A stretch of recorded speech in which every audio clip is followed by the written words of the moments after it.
Assalamualaikum warahmatullahi wabarakatuh. Pada kesempatan kali ini saya akan memaparkan hasil analisis fatwa digital yang membahas mengenai berbagai macam isu di dalam hukum keluarga Islam. Di antaranya yaitu hukum penggunaan kontrasepsi, keputusan untuk tidak memiliki anak atau child free, dan yang terakhir yaitu kawin kontrak di dalam Islam. Baik, fatwa yang pertama yaitu fatwa dari Ustadz Beni Sarbeni. Dalam kanal YouTube-nya BIS TV, ada seseorang yang bertanya begini, Ustadz, saya menggunakan iud agar tidak hamil lagi, karena suami saya yang menyarankan. Akan tetapi saya selalu merasa gelisah dan khawatir akan berdosa. Nah, hal tersebut bagaimana Ustadz? Kemudian Ustadz Beni menjawab yang pada intinya begini, di dalam Islam konsep kehamilan itu ada dua, yaitu tahdidun nasl dan qasrun nasl.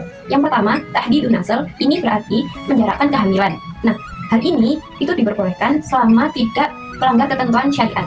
Dan yang kedua yaitu qasrun nasl yang berarti memutus keturunan. Nah, umumnya hal ini itu tidak diperbolehkan kecuali adanya alasan yang darurat seperti ancaman medis bagi sang ibu. Kemudian, jika tidak ada alasan yang sah, hanya karena menghindari kehamilan karena takut rezeki, itu tidak diperbolehkan.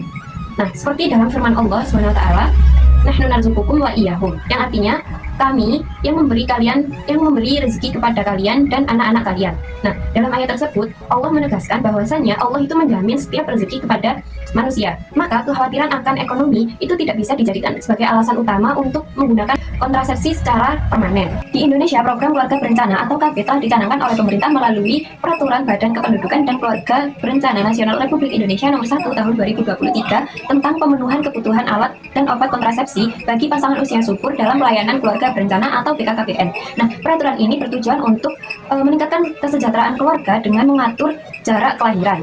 Fatwa ini dapat dikategorikan sebagai fatwa takyidi karena fatwa ini itu berfungsi untuk menguatkan kebijakan publik yang telah ada, khususnya program keluarga berencana yang telah dijalankan oleh BKKBN. Nah, dengan adanya dasar hukum Islam ini, penggunaan kontrasepsi seperti iud itu diperbolehkan selama tidak melanggar ketentuan syariat. Nah, hal ini itu dapat membantu meningkatkan pemahaman atau penerimaan masyarakat terhadap kebijakan tersebut.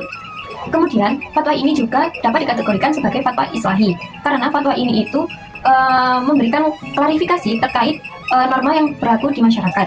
Karena banyak masyarakat yang masih meragukan terkait hukum penggunaan kontrasepsi ini di dalam Islam. Fatwa ini itu menjelaskan bahwasanya jika penggunaan kontrasepsi digunakan untuk menjarakkan kehamilan, maka hal tersebut diperbolehkan. Akan tetapi tidak sampai melanggar ketentuan syariat. Nah, sedangkan jika penggunaan kontrasepsi ini digunakan untuk sterilisasi secara permanen, tanpa ada alasan yang darurat, maka hal ini yang tidak diperbolehkan.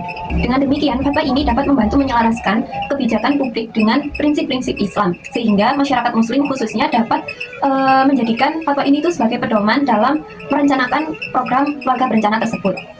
Kemudian fatwa ini juga termasuk dalam kategori fatwa yang demokratis karena fatwa ini itu membebaskan individu untuk memilih program keluarga berencana tanpa adanya paksaan dari pihak manapun, tanpa ada paksaan secara mutlak.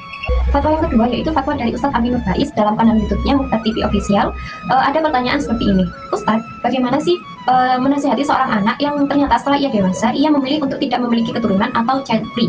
Nah, kemudian Ustadz Aminur Bais ini menjawab yang pada intinya di dalam Islam itu memilih untuk tidak memiliki keturunan itu diperbolehkan. Akan tetapi Islam menganjurkan untuk mempertimbangkan manfaat memiliki keturunan seperti pahala, kebahagiaan keluarga, dan keberlangsungan generasi.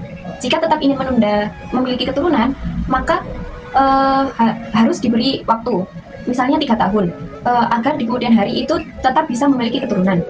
Fatwa ini juga menekankan bahwasannya memiliki keturunan itu merupakan sebuah kesempurnaan bagi manusia. Sebaliknya, ketidakmampuan untuk memiliki keturunan itu dianggap sebagai sebuah kekurangan. Oleh karena itu, Islam mendorong umatnya untuk tidak menolak keturunan dengan tanpa alasan yang kuat. Fatwa ini memberikan pandangan normatif dalam Islam terkait keputusan seseorang untuk tidak memiliki anak. Dalam konteks kebijakan publik di Indonesia, fatwa ini itu tidak memiliki dampak secara langsung karena di Indonesia tidak ada aturan yang mengatur terkait seseorang untuk memilih child free. Sehingga fatwa ini itu lebih bersifat kepada sebagai panduan moral daripada sebagai penguat kebijakan publik. Oleh karena itu, fatwa ini dapat dikategorikan sebagai fatwa insya'i karena fatwa ini itu membahas fenomena baru yang berkembang di masyarakat. Fatwa ini dapat dikategorikan sebagai fatwa yang demokratik karena fatwa ini itu tidak bersifat mengikat atau memaksa. Fatwa ini hanya memberikan panduan moral tanpa melarang secara mutlak sehingga tetap memberikan kebebasan individu dalam memilih untuk child free. Fatwa yang terakhir yaitu fatwa dari M. Kunoy Shihab dalam kanal YouTube-nya Panrita ID. Ada pertanyaan begini. Apakah di dalam Islam membolehkan perkawinan sementara untuk memperoleh tujuan tertentu? Misalnya kawin kontrak dengan tujuan untuk memperoleh keturunan. Maka setelah memperoleh keturunan, kontrak habis dan kemudian bercerai. Maka beliau pun menjawab, tidak, sama sekali tidak.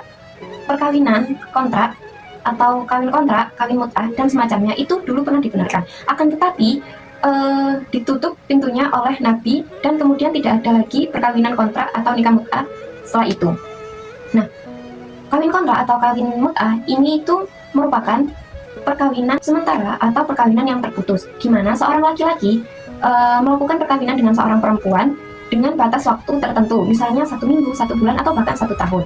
Said Sabiq dalam Fikih Sunnah menerangkan bahwasannya kawin kontrak atau kawin mut'ah ini bertujuan hanya untuk kenikmatan seksual semata.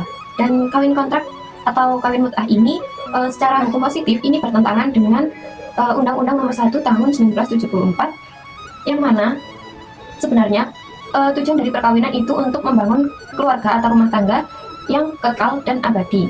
Tetapi pernikahan atau kawin kontrak ini hanya bersifat sementara. Dan kawin kontrak ini juga bertentangan dengan aturan yang ada di dalam KHI.